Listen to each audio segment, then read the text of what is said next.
क्या आपने कभी सोचा है कि कोई मशीन आपसे ज्यादा तेज, आपसे ज्यादा समझदार और शायद आपसे ज्यादा खतरनाक हो सकती है? जी हाँ, एआई यानी आर्टिफिशियल इंटेलिजेंस अब सिर्फ एक तकनीक नहीं, एक ताकत बन चुकी है।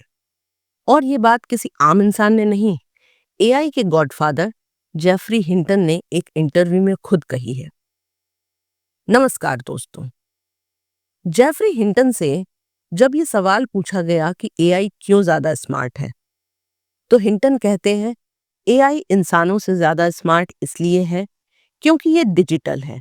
मतलब ये कि एक बार एआई बन जाए तो उसकी कॉपी किसी भी कंप्यूटर पर चंद सेकंड में बना सकते हैं। और यही नहीं, जीपीटी जैसे मॉडल वो सब कुछ जानते हैं जो शायद हजारों इंसान मिलकर भी न जाने। और सबसे बड़ा फर्क है एआई का ज्ञान। इसके सभी क्लोन के बीच तुरंत साझा हो सकता है।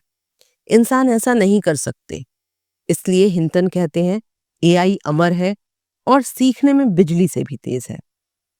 अब सवाल है, एआई हमारे रोजगार का क्या करेगा? हिंटन मानते हैं कि एआई बौद्धिक काम करने वाले लोगों की नौकरियां छीन लेगा, जैसे कभी मशीनों ने शारीरिक मेहनत की नौकरियां छीनी थी। वैसे ही एआई अब दिमागी कामों में घुस रहा है। ऑफिस वर्क, रिपोर्ट बनाना, मेडिकल रिपोर्ट्स पढ़ना, यहाँ तक कि लीगल एडवाइस देना, सब कुछ धीरे धीरे ऑटोमेटिक हो सकता है। हिंडन साफ कहते हैं इस बार उतनी नई नौकरियां नहीं बनेंगी जितनी पिछली तकनीकों ने बनाई थी। एआई से जुड़ी दो सबसे बड़ी चेतावनियां जो हिंटन ने दी हैं।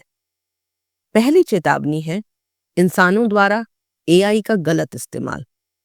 साइबर हमले और फिशिंग आसान हो जाएंगे। बायोलॉजिकल हथियार डिजाइन किए जा सकते हैं। चुनावों में मैनिपुलेटिव प्रचार किया जा सकता है। सोशल मीडिया लोगों को बांटने का हथियार बन सकता है। और सबसे डरावना है किलर बॉट्स या ऑटोनोमस वेपन्स, यानी ऐसे हथियार जो खुद तय करें कि किसे मारना है। दूसरी चेतावनी है एआई खुद ही इंसानों से आगे निकल जाए।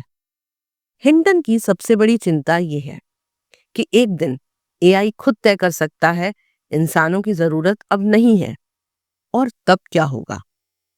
हिंटन कहते हैं कि हमें नहीं पता, क्योंकि हमने कभी भी अपने से ज्यादा बुद्धिमान चीज का सामना नहीं किया है।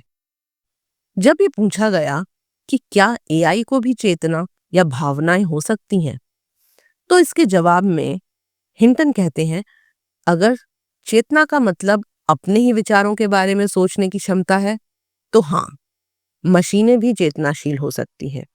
एआई को दुख या खुशी महसूस नहीं होती, लेकिन वो ऐसा दिखावा जरूर कर सकता है, जैसे उसे शर्म आ रही हो या गुस्सा आया हो।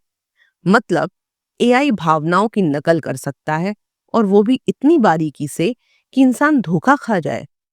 अब सवाल है, हमें क्या करना चाहिए?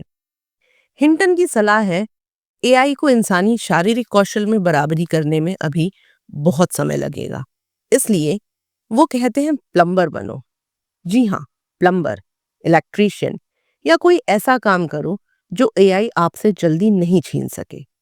तो दोस्तों, एआई एक विकास की क्रांति या खतरे की घंटी? जेफरी हिंटन की ये चेतावनी क्या हमें जागरूक कर पाएगी, या हम वही गलती दोहराएंगे जो इतिहास में कई बार इंसान कर चुका है, अपनी ही बनाई ताकत को अनियंत्रित छोड़ देना? आपका क्या मानना है? कमेंट में जरूर लिखिए। इस वीडियो को शेयर कीजिए और चैनल को सब्सक्राइब जरूर करें। धन्यवाद।